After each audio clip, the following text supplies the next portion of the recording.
Journeying to the core means knowing why you're here, getting out of bed every morning with a sense of purpose, and in the words of Dr. Viktor Frankl, the Holocaust survivor, having a logocentric existence, meaning your existence is centered and revolves around a meaning.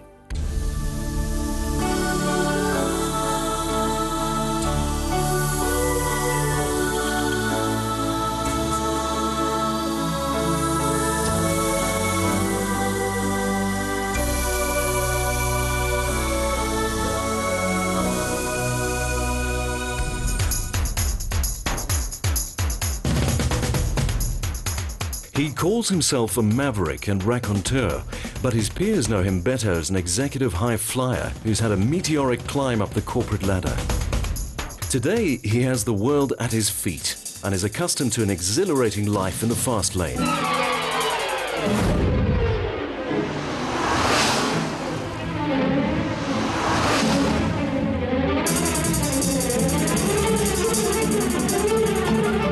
This is Professor Matt Haus. Perhaps the best summation of his career would be to say that it has been both varied and eclectic. After many years as a prolific and esteemed medical doctor and researcher, he is today an executive director of one of the world's leading pharmaceutical companies. People have always said of me I was born with a golden spoon in my mouth, and yes, I have been very fortunate, and I wouldn't change it for anything. Just a quick one, yes, just a quick one about... Success has certainly come at a heady pace for this multi-talented man, but his attendant wealth and privilege have also made him vulnerable. Other patients. Thanks very much, and we'll see you later at the meeting just now. In 2004, Matt came face to face with a harrowing and ill-fated crime incident that left his family reeling. I knew something was going to happen. I had it coming for a few months. I'd reached every professional milestone that I'd wanted, and I had this strange feeling that someone was following me. I just got this wonderful new car, the car of my dreams, and I felt a little bit paranoid at times. Matt's fears were not unfounded. Arriving home late one night, he was suddenly surrounded by armed gunmen. Instinctively, his training in urban survival kicked in, and he remained calm and cooperative. While it seemed like a regular hijacking, things were about to get a lot worse. I heard them drive off in my car, but there was another car there, the one that they came in. As I thought the hijacking was over, they lifted me up and pushed me towards the other car. And the boot was open. I thought, oh my gosh, what's happening here? Then I knew that I was in trouble. And that's when I got a little bit rattled, and that was secondary crime, and I knew very few people escaped that. And that was, for me, when the terror started. From then on, it was a 3-hour journey to hell. I received a phone call on my cell phone from my father that he was in the boot of a car, and he just called to say he loves us and he's not going to make it, and he truly believed that he wasn't going to get through or get out of the boot.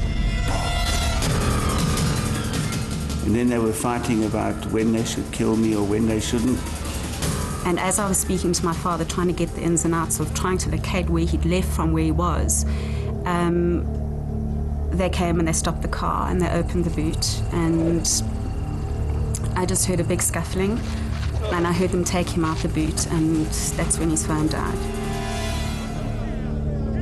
Put the gun next to my forehead, and I remember having an incredible calm and a peace, and I said, look, you know, kill me if you have to. At no stage did I panic, you know. I had a certain degree of peace and fulfillment, and your life flashes in front of you, you know, and I was, funnily enough, ready to go. And I remember having prayed and thanked God for my life and the wonderful life that I had, because, I mean, I was quite sure this time this was the end.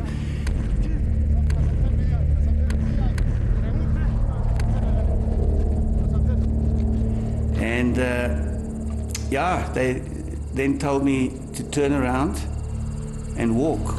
And I wondered, and I turned around and I walked with my hands up, and I wondered, even at that moment, would I hear the bullet? They were all standing behind me, or would I feel it, or would it be instantaneous? And after 3 or 4 seconds, nothing had happened. And the next thing I heard, their car, the doors slamming, and they drove off. Now that moment, that particular moment was a defining moment in my life. And I knew that my life would never be the same again. And I remember I looked up and I saw the full moon. And at that moment, I knew I was embarking not on a new life necessarily, but on a bonus life. And that I had to use every single moment because it was something extra. It was the icing on top of the cake, because there I had been ready to go. And my life has never been the same since.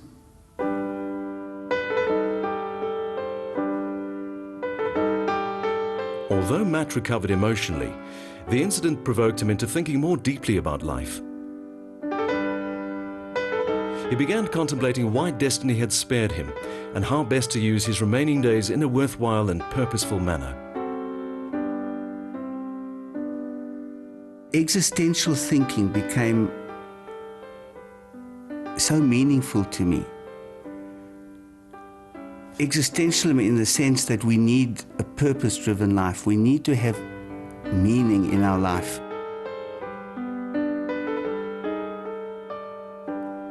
What became apparent to Matt, even immediately after his ordeal, was that he had a choice as to how he responded to the crisis. Here, one of the most well-known existentialists of the last century, Viktor Frankl, made that wonderful statement, everything can be taken from a man, but one thing, and that is man's final freedom, that we can choose our attitude under any given set of circumstances. So the external circumstances are not the defining issue. The locus of control lies within us. Frankl, an Austrian psychiatrist, lost his entire family and endured agonizing conditions of extreme hunger and brutality during the Holocaust. Despite this, he emerged as an optimist. Today, his life story provides one of the most remarkable perspectives on the psychology of survival. He made the observation that, paradoxically, it's often the experience of suffering that inspires the discovery of meaning in a previously superficial existence.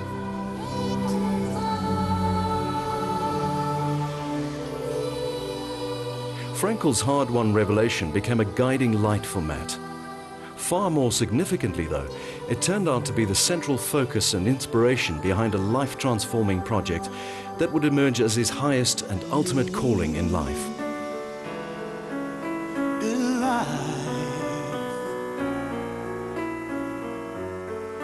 Can be ours no matter what.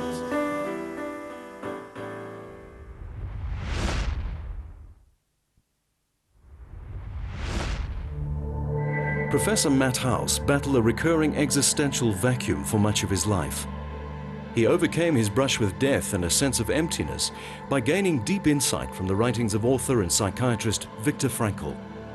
Inspired by the great classic Man's Search for Meaning, Matt has found his own sense of purpose by starting up the Moments in Time project.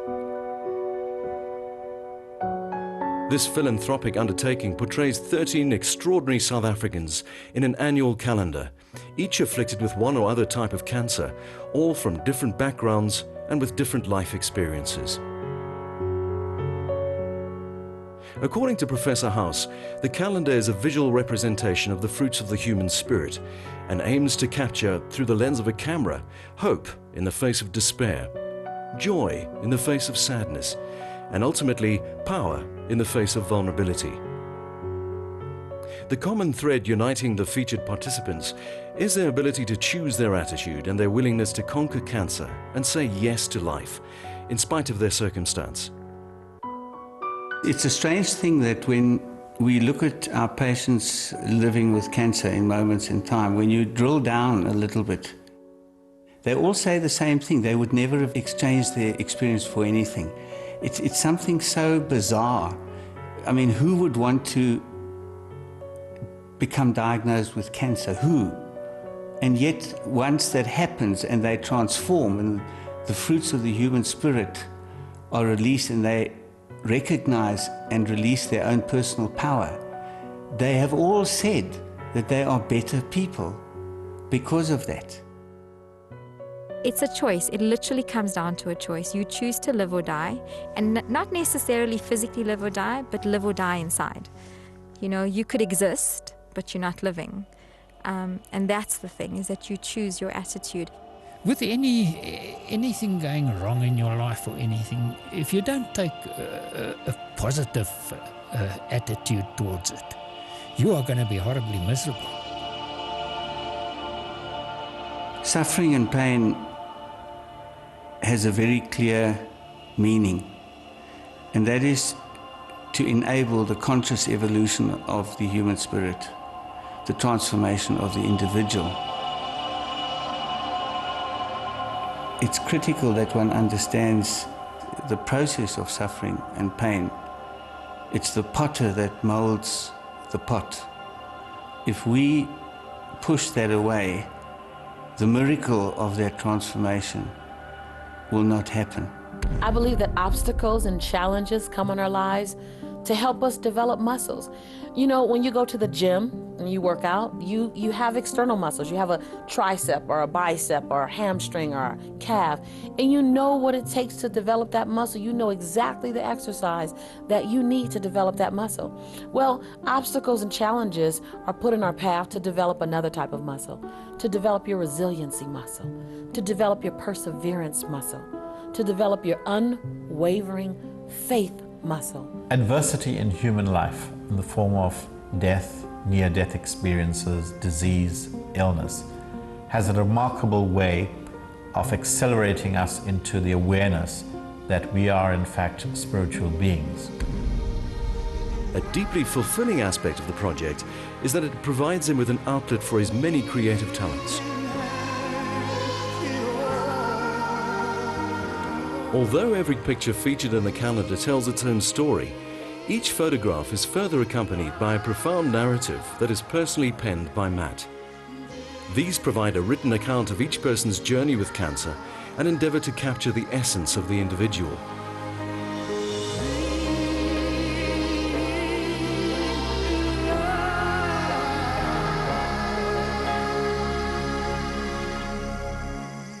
His considerable musical talents have also given the calendar a distinctive voice, and its themed song, aptly called Meaning in Life, has been composed by him too.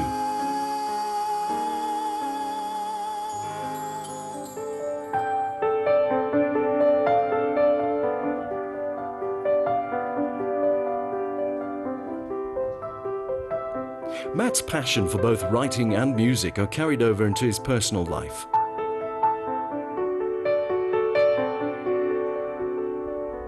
Music has an inherent power.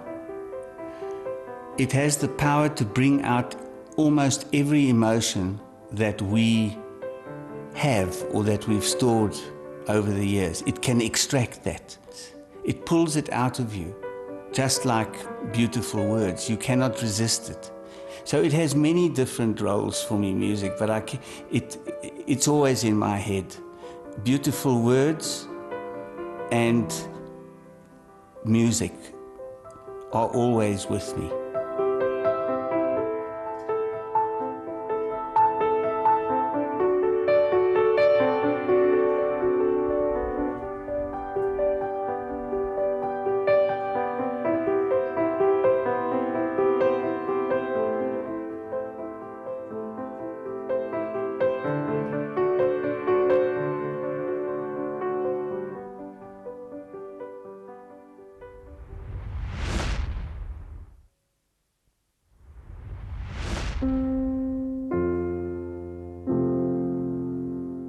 Carl Jung said in his famous book, Memories, Dreams, Reflections, if he doesn't write for a day, he becomes neurotic. Writing to me has been a barometer of my mental health, and it's been my medicine. It's been that thing that brings me back on track and on the right road. the real joy that I get is when I write completely unconditionally, not for anybody, not for publication, for myself. It's a catharsis, I think. But it's the one time that I feel that I am 100% in tune with the integrity of my thoughts. It's the one time that I don't say something in a way that I think will be acceptable. And it's those things that I learn from. It's those things that tell me who I really am. He believes that if we are to attain our highest creative potential, we need to abandon all notions of gender exclusivity. He says that what is required instead is a balanced integration of both the masculine and feminine aspects that reside within us all. You know, I'm a scientist, I'm a male, I'm an alpha male, I guess. Much of that is the left side of my brain focused and absolutely in decision-making mode, whereas I need the other side. I need the feminine side, the intuitive side, and that all comes out in my writing. Carl Jung was very emphatic that we have to integrate the various psychological energies, and the most important are the male and female energies, which are equally present in all of us. If we focus only on one, we become unbalanced, lopsided personalities. Wholesome personalities are those that have managed to integrate both sides. Matt's life and personality appear to be a happy convergence, not only of the masculine and the feminine, but also of the supposedly contrary worlds of logical, scientific endeavor and creative, artistic expression. He credits this largely to his parents and the diverse upbringing that they have provided him with. The Tibetan view on genetics is very interesting. They say each one of us embodies 9 generations. Therefore, possibly as much as 1/3 of our personality is made up of genetic factors.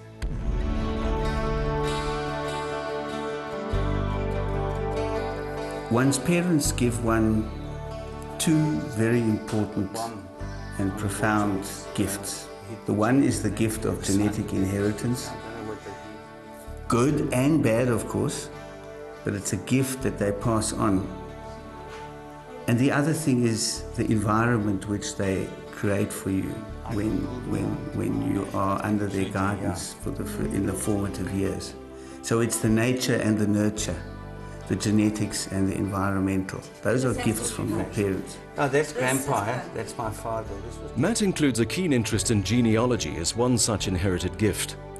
He finds much merit in the old saying that if you want to know where you're going, you need to know where you came from. He believes that we inherit not only physical attributes from our parents, but psychological and spiritual imprints too.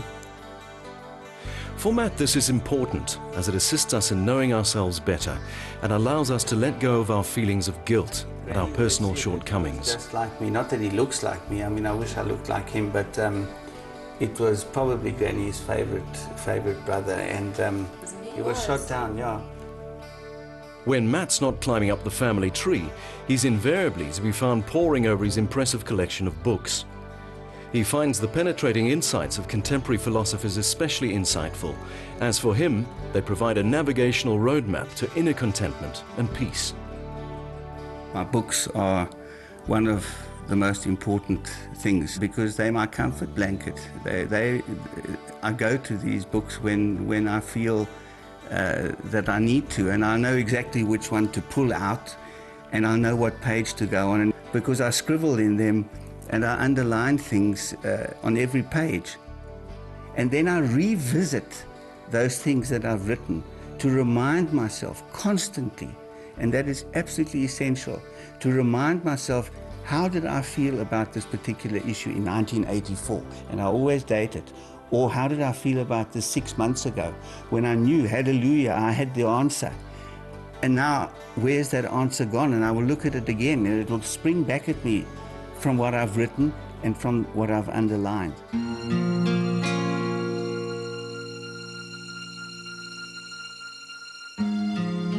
Currently, we are involved globally in probably the biggest social structural upheaval of many centuries. The financial meltdown, the social disorder, the political tensions in the East, and everything feeds on the other.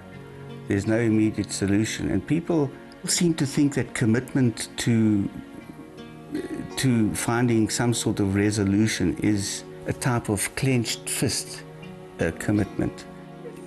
I will do this at any cost, and it boils over into conflict and into war. Matt says that the answer to shifting global strife and conflict is to have a firm resolve, but yet to be surrendered.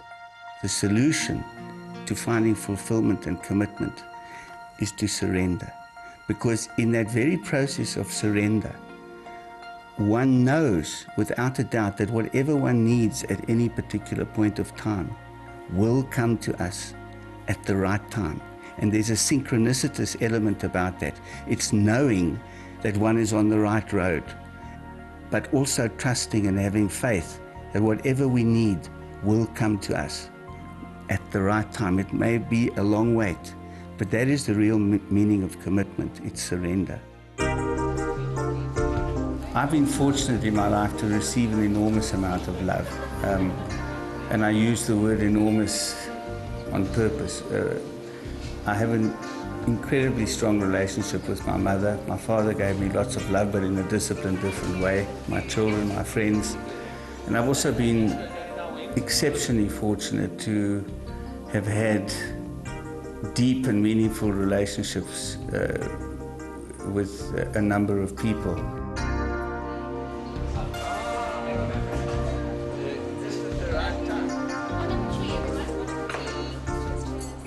And the people around Matt certainly feel enriched by him too. Everything he does, he likes to teach about, so it has purpose and it has meaning. And I think that inspires me the most. So whatever you do, whoever you touch in your life, whatever you're speaking about, it must be with intention and purpose and meaning. An agent provocateur in many ways, challenging conventional wisdoms, an agent of change, promoting new ideas, broadening people's horizons by testing them and questioning. So yes, he definitely adds a lot of value to my life. He has incredible emotional and academic intelligence, and he just continues to inspire us, I think, every day. To crystallize his life journey to date, Matt once again quotes from his favorite philosopher, Viktor Frankl, who says that it is our inherent capacity to give and dispense love that ultimately provides the most meaning in our lives. I wouldn't change anything in my life. It's given me a richness, a tapestry of beauty, and so many experiences. But I can say equally so, I've never known happiness. I don't believe in the word happiness. I believe it's a temporary state of artificially induced silliness. I've never been happy in my life, but I have continuously been filled with the most profound joy.